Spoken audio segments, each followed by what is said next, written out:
Bonjour. Comme je viens d'avoir l'immense surprise et l'immense bonheur d'être le lauréat du Astrid Lindgren Memorial Award 2021, j'ai plein de personnes à remercier. Je vais commencer par mes éditeurs français qui depuis 23 ans maintenant me font l'honneur de publier mes petites histoires. Quand je dis éditeur, je ne pense pas seulement à ceux et celles qui dirigent les maisons d'édition, mais aussi bien sûr à l'éditorial, à qui j'ai le plus à faire. Mais aussi à tous les métiers qui sont concernés et qui y travaillent, les graphistes, les correctrices et les correcteurs, les attachés de presse, les commerciaux, les représentants. Bien sûr, aussi, je pense à remercier mes éditeurs étrangers, 29 langues en tout, c'est extraordinaire. Et quel plaisir pour moi de voir toutes ces couvertures multicolores sur mes étagères venues de tous les pays du monde.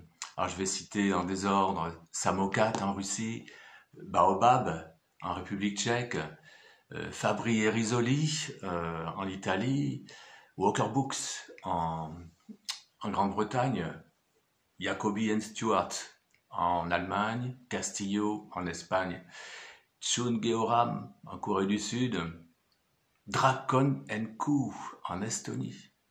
Merci.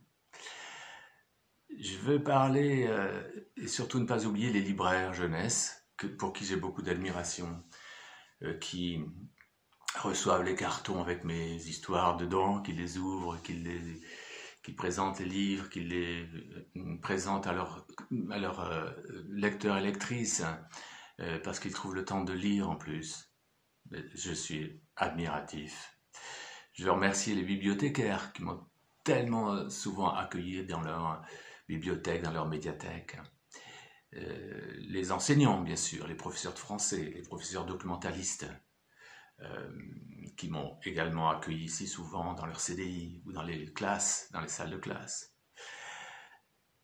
Je vais remercier, j'ai failli dire avant tout, mes lectrices et mes lecteurs qui sont tellement fidèles depuis si longtemps et qui sont toujours, qui restent en attente. Je me sens attendu et j'essaie d'arriver, en fait, c'est ça, d'arriver jusqu'à eux, jusqu'à elles. Je vais remercier ma famille proche, Rachel, ma femme, qui est ma première lectrice, mais surtout ma première auditrice, puisque c'est à elle que je lis ce que j'écris au fur et à mesure, chaque chapitre achevé, et ça m'accompagne, ça compte beaucoup pour moi.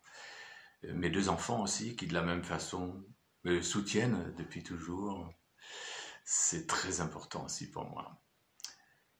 Je vais remercier, avoir une petite pensée pour mes collègues écrivains et écrivaines de littérature de jeunesse. Parce que ça aussi, c'est une jolie petite famille. Et c'est tellement bien depuis si longtemps. Je les adore, j'adore les revoir, les rencontrer. Et c'est un plaisir de les côtoyer toujours. Je veux remercier les jurés du prix Alma, bien sûr, qui ont travaillé dur, longtemps, pour lire les, je ne sais plus, centaines de candidats de par le monde. Et je vais les remercier parce qu'ils m'ont lu, je pense, en anglais, en suédois, en allemand peut-être, avant de me désigner comme lauréat. Je les remercie infiniment, j'ai hâte de les voir pour les remercier en chair et en os. Et je les remercie aussi parce que grâce à eux, mes voisins savent désormais que j'écris des romans. Et ça, c'est quelque chose. Voilà, et maintenant, tout ce qu'il me reste à faire, c'est bien de retourner à mon ordi, je pense, et d'essayer de continuer à écrire des romans qui, j'espère, peut-être seraient pas trop mal. Voilà. Merci infiniment. Au revoir.